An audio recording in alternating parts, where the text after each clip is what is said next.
आपको diet plan कौन सा फॉलो करना चाहिए, कौन से मसाले और मिर्च का इस्तेमाल करें, सब्जियों में आपने ज्यादातर क्या इस्तेमाल करना है, फलों के उपयोग में आपको सिर्फ और सिर्फ कौन सी दाल का इस्तेमाल करना चाहिए। दाल आईबीएस उपचार में खान पान के क्या नियम होते हैं और क्या खाए दोस्तों। अगर दोस्तों किसी भी व्यक्ति को आईबीएस है तो उस व्यक्ति को खान पान क्या रखना चाहिए, आज इस वीडियो में पूरी बात करेंगे। इस वीडियो को पूरी ध्यान से देखिएगा और इस वीडियो को ध्यान से समझने की कोशिश कीजिएगा। दोस्तों अगर आप भी आईबीएस से पीड़ित है या फिर आपको कॉन्स्टिपेशन वाला या फिर आपको लूज मोशन वाला या फिर किसी भी व्यक्ति को दोनों प्रकार के आईबीएस है तो इस वीडियो को पूरी ध्यान से देखेगा। इस वीडियो में आज बताएंगे कि आपको डाइट प्लान कौन सा फॉलो करना चाहिए। तो दोस्तों समय को ना खराब करते हुए फटाफट हम इस वीडियो को शुरू करते हैं। आगे चलने से पहले दोस्तों मैं आपसे रिक्वेस्ट करना चाहूंगा, अगर आप हमारे चैनल पर नए आए हैं तो हमारे चैनल को अभी के अभी सब्सक्राइब कर लीजिए और ये जो लाल वाला आपको बटन दिख रहा है इसको भी हिट कर लीजिएगा ताकि आने वाली वीडियो का नोटिफिकेशन आपको सबसे पहले मिले। इसी प्रकार के वीडियो आपको देखने को मिलते रहेंगे। आईबीएस के उपचार में खान पान का नियम जानिए और स्वस्थ रहिए। यदि आप आईबीएस संग्रहणी के लिए डाइट चार्ट ढूंढना चाहते हैं तो जान लीजिए इस रोग में खान पान के नियमों की अधिक अहमियत होती है, ना कि क्या खाए क्या ना खाए। हर रोग के उपचार में खान पान ही परहेज का अहम स्थान रहता है। दवाइयां आपको एक बार ठीक कर सकती है लेकिन परहेज और नियम आपको हमेशा के लिए स्वस्थ रखते हैं। यदि आप आईबीएस का उपचार ले रहे हैं तो जानिए यह खान पान के नियम जो इस रोग में अवश्य ही कारगर रहते हैं।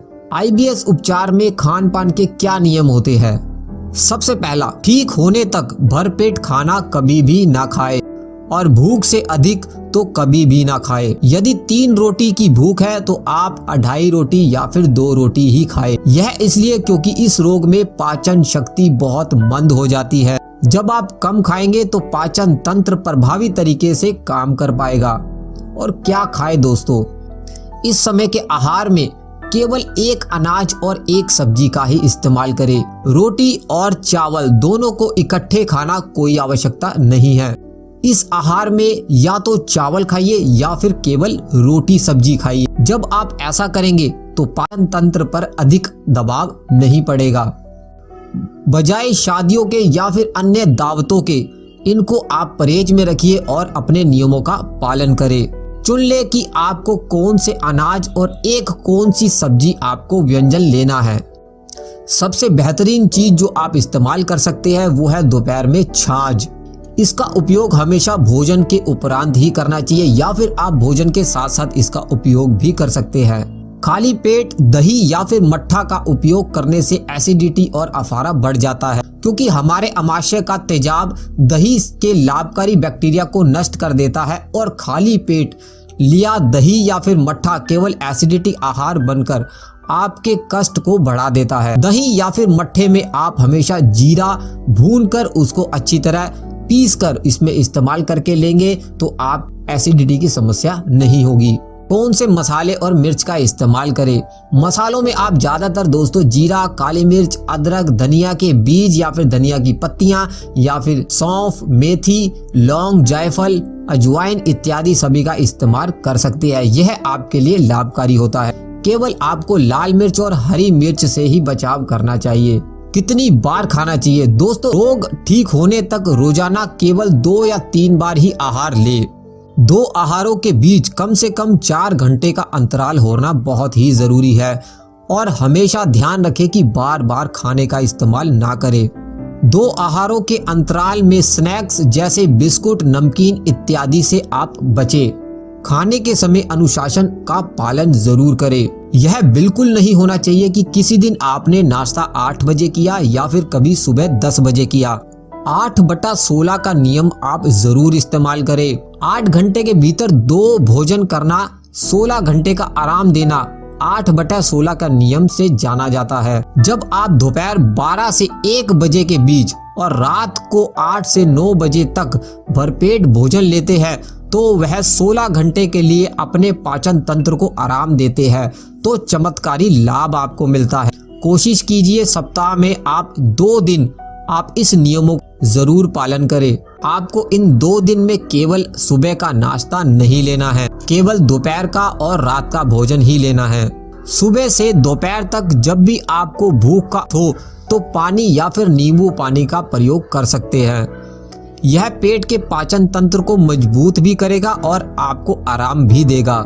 लेकिन यह नियम तभी पालन करें जब केवल आपको आईबीएस की शिकायत हो। यदि आईबीएस के साथ एसिडिटी संबंधित कोई भी रोग जैसे गैस्ट्राइटिस, पेप्टिक अल्सर, एसिडिटी इत्यादि है तो आपको 3 या 4 बार हल्के सुपाच्य आहार लेने चाहिए। अल्सरेटिव कोलाइटिस में भी 3 या 4 बार हल्के आहार लेने लाभकारी रहता है। इस 16 घंटे के उपवास की अवधि में आप पानी या फिर नींबू पानी का उपयोग कर सकते हैं। क्या आपको गेहूं सही से हजम हो जाता है? इसे जानने का एक आसान उपाय है। लगातार 3 से 5 दिन केवल दाल, सब्जी और दही का ही सेवन करें। यदि आपको लाभ अनुभव हो तो पेट को पूरी तरह ठीक होने तक गेहूं का उपयोग बंद कर दे। आपको बहुत जल्द लाभ मिलेगा। यदि आपको गेहूं तंग नहीं भी करता है तो सप्ताह में 1 बार सब्जी और फल का सेवन ही करना चाहिए। हमेशा दोस्तों आराम से भोजन करें।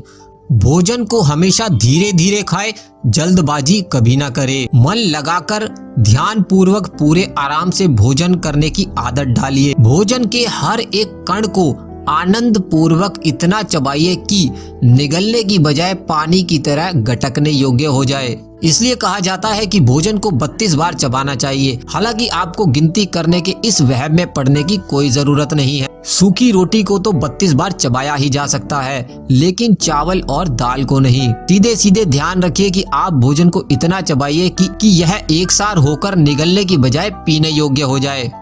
यदि आपको ताजे सलाद पच जाते हैं तो लीजिए आप जरूर, अन्यथा इसका उपयोग बिल्कुल ना करें। कच्चा प्याज तो बिल्कुल भी नहीं।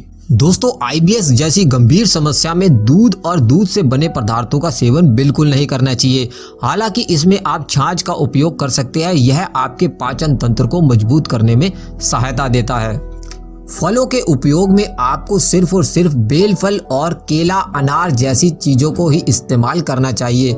बाकी फलों को नजरअंदाज कीजिए। जिस व्यक्ति को बाकी फल भी डाइजेस्ट हो जाते हैं तो वह धीरे धीरे इसकी संख्या बढ़ा सकता है। इस रोग में दोस्तों हमेशा आपको गर्मा गर्म भोजन से बचना चाहिए। भोजन का तापमान सामान्य हो या सामान्य से कुछ अधिक हो, हमेशा गुनगुना भोजन ही करना चाहिए। बात करते हैं दालों में आपको कौन सी दाल का इस्तेमाल करना चाहिए। दालों में आपको सिर्फ और सिर्फ मूंग की दाल का ही इस्तेमाल करना चाहिए। उसके अलावा आपको दूसरी दालें जो है समस्या पैदा कर सकती है, तो सिर्फ और सिर्फ मूंग की दाल का ही इस्तेमाल करें। बात करते हैं कि सब्जियों में आपने ज़्यादातर क्या इस्तेमाल करना है। सबसे ज़्यादा जो अवॉइड करने वाली बात है वो है पत्ता गोभी, गोभी, अरबी, भिंडी और बैंगन।